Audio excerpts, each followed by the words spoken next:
Hi friends, இன்றைக்கி நம்ம பார்க்க போகிற ரெசிபி கேசரி. ஒயிட் சுகர் இல்லாமல் சர்க்கரையை வச்சு தான் இன்றைக்கி பண்ண போகிறோம். இந்த கேசரிக்கு என்னென்னலாம் தேவைங்கிறத இப்போ பார்த்துடலாம். 1/2 கப் ரவா நல்லா ஃப்ரை பண்ணி எடுத்து வச்சுருக்கேன். 1/2 கப் சர்க்கரை எடுத்து வச்சுருக்கேன். முந்திரி, திராட்சை கொஞ்சம், 3 ஏலக்காய், 1/2 டம்ளர் காய்ச்சின பால், கொஞ்சம் போல் நெய். இப்போது எப்படி பண்ணலாங்கிறத பார்க்கலாம். இப்போது ஒரு பேனில் கொஞ்சம் போல் நெய் ஊற்றி முந்திரி, திராட்சை ரெண்டுத்தையுமே நல்லா ஃப்ரை பண்ணி எடுத்துக்கலாம். நாம் இப்போது 21 நாள் வீட்டில் இருக்கோம் அப்படிங்கிறதுனால யாருமே போர் அடிக்குது அப்படின்னு சொல்லவே முடியாது. ஏன்னா நம்ம நிறைய பேர் வீட்டில் ஸ்பெண்ட் பண்ண முடியலையே அப்படிங்கிற ஒரு தாட் எல்லாருக்குமே இருக்கும். ரொம்ப ஸ்ட்ரெஸ்ஸாக வேலை பார்த்துட்ருப்போம். பேரண்ட்ஸ் 2 பேருமே வேலைக்கு போவோம். குழந்தைங்களோட ஸ்பெண்ட் பண்ண முடியலையேன்னு சொல்கிறப்போ ரொம்ப கஷ்டமாக இருக்கும். இப்போ இந்த 21 நாள் குழந்தைங்களோட ரொம்ப ஜாலியாக ரொம்ப ஸ்பெண்ட் பண்ணுற நேரம் நம்மளுக்கு கிடச்சிருக்கு. முந்திரி பருப்பு, திராட்சை ஃப்ரை பண்ணி எடுத்தாச்சு. இப்போ அதே பேன்லேயே பெரிய டம்ளரில் 2 டம்ளர் தண்ணி ஆட் பண்ணிக்கோங்க. தண்ணி நல்லா கொதிச்சிருச்சு. இந்த டைமில் கொஞ்சம் போல் உப்பு சேர்த்துக்கலாம். எப்போவுமே ஸ்வீட் செய்யும்போது கொஞ்சமாக உப்பு சேர்த்துக்கோங்க. அப்போ அந்த ஃப்ளேவர் ரொம்பவே சூப்பராக இருக்கும். இப்போது 1/2 கப் சர்க்கரை நான் ஆட் பண்ணிக்கிறேன். ஸ்வீட்னஸ் நம்மளோட சாய்ஸ் தான். நம்மளுக்கு நிறையா ஸ்வீட்டாக சாப்பிட்ணும் அப்படின்னு நினைக்கிறப்போ 2 கப் சர்க்கரையாக கூட ஆட் பண்ணிக்கலாம். ஒயிட் சுகர் நம்ம ஆட் பண்ணக்கூடாது, ஒயிட் சுகர் அதிகமாக எடுத்துக்கக்கூடாதுன்னு இப்போ நிறையா ரொம்பவே மாறிட்டாங்க எல்லாருமே ஒயிட் சுகர் ஆட் பண்ணக்கூடாதுங்கிறதுனால. ஸோ அந்த டைமில் நம்ம ஸ்வீட் சாப்பிடணுங்கிறப்போ நிறைய ஸ்வீட் இப்போ ஒயிட் சுகரில் தான் இருக்குது. ஸோ நம்ம வீட்டில் செய்கிறத நம்ம ஒயிட் சுகர் இல்லாமல் என்ன ரெசிபி செய்ய முடியுமோ அது மாதிரி செஞ்சு சாப்பிட்லாம். நான் இப்போது 2 துண்டு பட்டை, 1 கிராம்பு ஆட் பண்ணியிருக்கேன். இது ஜஸ்ட் ஃப்ளேவருக்காக தான். ஸோ ஒயிட் சுகர் அவாய்ட் பண்ணணும், நம்ம ஸ்வீட்டும் சாப்பிட்ணும். ஸோ என்ன பண்ணலாம் அப்படிங்கிறப்போ நம்ம வீட்லேயே சர்க்கரையை வச்சு நிறைய ரெசிபிஸ் ட்ரை பண்ணலாம். இந்த லீவில் வீட்டில் இருக்கிற டைமில் இந்த மாதிரி டிஃப்ரெண்ட்டாக யோசித்து என்னென்னலாம் பண்ணலாம் அப்படிங்கிறதுலாம் நம்ம லேடிஸ், காலேஜ் போகிற கேர்ள்ஸ் எல்லாருமே இதை ட்ரை பண்ணி பார்க்கலாம்.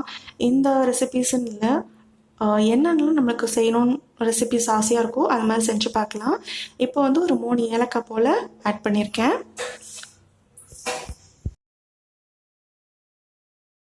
சர்க்கரை நல்லா கரைஞ்சிடுச்சு. இந்த டைமில் ரவா கொஞ்சமாக ஆட் பண்ணிக்கிட்டே கரைச்சி விடணும். இப்படி பண்ணால் மட்டும்தான் நம்மளுக்கு கட்டிப்படாது. ஸோ இன்னொருத்தவங்க வீட்டில் இருந்தாங்கன்னா ஹெல்ப்புக்கு கூப்பிட்டுக்கோங்க. அவங்க பக்கத்தில் நல்லா கிண்டிகிட்டே இருந்தாங்கன்னா நம்ம ஒரு ஆள் அதை கொட்டிட்டு நம்ம நல்லா கிண்டுறப்போ நமக்கு நல்ல ஈஸியாக நம்ம கட்டிப்படாமல் செஞ்சிடலாம். கட்டிப்படாமல் நல்லா கிளறியாச்சு. ஆனால் நல்லா ஒயிட்டாக அந்த இடத்துல வெள்ளை வெள்ளையாக தெரியுது பார்த்தீங்களா? அது எல்லாமே கொஞ்சம் ரவா வேகணும். ஸோ நம்ம இன்னும் 1 டம்ளர் கிளாஸ் தண்ணி ஊற்றிக்கலாம். இப்போது ஃபர்ஸ்டே நம்ம நிறைய தண்ணி ஊற்றிட்டோம் அப்படின்னா நம்மளுக்கு அளவு தெரிஞ்சிச்சுன்னா அந்த மாதிரி ஊற்றிக்கலாம். சப்போஸ் நம்ம இப்போ தான் ஃபஸ்ட் டைம் ட்ரை பண்ணுறோம் அப்படின்னா நம்ம இந்த மாதிரி அந்த கிளறிட்டு இருக்கும்போதே நம்ம தண்ணிலாம் உறிஞ்சதுக்கப்புறம் நமக்கு அந்த மாதிரி வேகலை அப்படின்னு தெரிஞ்சிருச்சுன்னா 1 டம்ளர் சுடு தண்ணி ஊற்றிக்கலாம். ஊற்றிட்டு நல்லா கிளறி விட்டுருங்க. நம்மளுக்கு அந்த ஒரு கன்சிஸ்டன்சி கிடைக்கும். ரவா நல்லா வெந்துருச்சு, நல்ல ஒரு கன்சிஸ்டன்சியில் இருக்குது. இப்போ நெய் கொஞ்சம் ஆட் பண்ணிக்கிறேன்.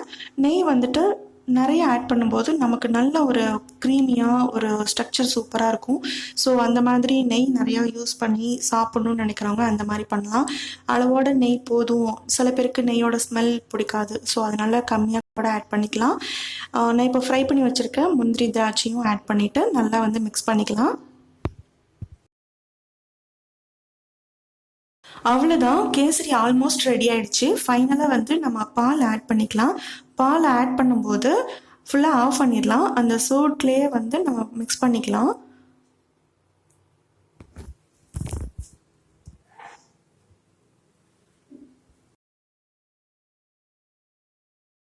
ஃபைனலாக கேசரி ரெடி ஆகிடுச்சு. நம்ம இதை பிளேட்டுக்கு மாற்றிக்கலாம். ரொம்பவே சூப்பரான கேசரி ரெடி ஆயிடுச்சுங்க. ஒயிட் சுகர் அவாய்ட் பண்ணிவிட்டு நாட்டு சர்க்கரை யூஸ் பண்ணி எந்த ஸ்வீட்னாலும் இந்த மாதிரி செஞ்சு ட்ரை பண்ணி சாப்பிடுங்க. இந்த டைமில் ரொம்ப ஆரோக்கியம் நமக்கு ரொம்பவே முக்கியம்.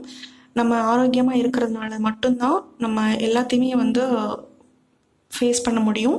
ஸோ இந்த ரெசிபி உங்களுக்கு பிடிச்சிருந்தா லைக் பண்ணுங்கள், ஷேர் பண்ணுங்கள், கமெண்ட் பண்ணுங்கள். நெல்மணி கிச்சனை சப்ஸ்கிரைப் பண்ணிக்கோங்க. பக்கத்தில் இருக்கிற பெல் ஐக்கானையும் கிளிக் பண்ணிக்கோங்க. பாய்.